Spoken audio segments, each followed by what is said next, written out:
আয় বাবা। তোমরা এত সকালে আমাদের বাড়িতে? সজীব, বিথেরে নিয়ে তোমার রুমে গিয়া কথা কও, আমি একটু খালামাল্লার কথা কই। হ বাবা, তুই বিথিরে নিয়ে ভিতরে যা, আমি একটু রানীর লগে কথা কইয়া নি। আর কালু তুই এই গেটের কাছে যেয়ে দাঁড়া। যাচ্ছি কেন? কি ঘটনা, কি হয়েছে বলো তো? আমি এখানে একেবারে চলে এসেছি সজীব। মানে? আমি একেবারে চলে এসেছি সজীব। আমি আর এখান থেকে যাচ্ছি না। চাচ্ছি না মানে কি? মানে এসব কি বলছো তুমি?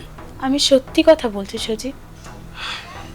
এটা হয় না বিথি, আমরা এখানে একসঙ্গে এক ঘরে থাকতে পারবো না। আমরা গোপনে বিয়ে করে থাকবো সজীব। গোপনে? গোপনে বিয়ে না করলে আমাদের কোনো দিন বিয়ে হবে না। তুমি জানো না সজীব, ভাইজান আমার বিয়ে দেওয়ার জন্য উঠে পড়ে লেগেছে।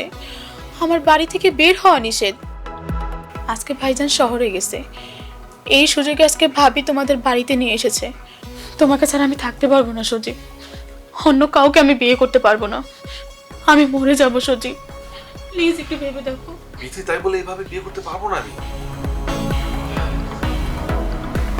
না না, এটা আমি কিছুতে মেনে নিতে পারবো না, কিছুতে না। তুমি কি আমাকে আর চাও না সজীব? কি বলো তুমি এসব? আমি অবশ্যই তোমাকে চাই, কিন্তু এইভাবে বিয়ে করলে এলাকার মানুষজন কি বলবে?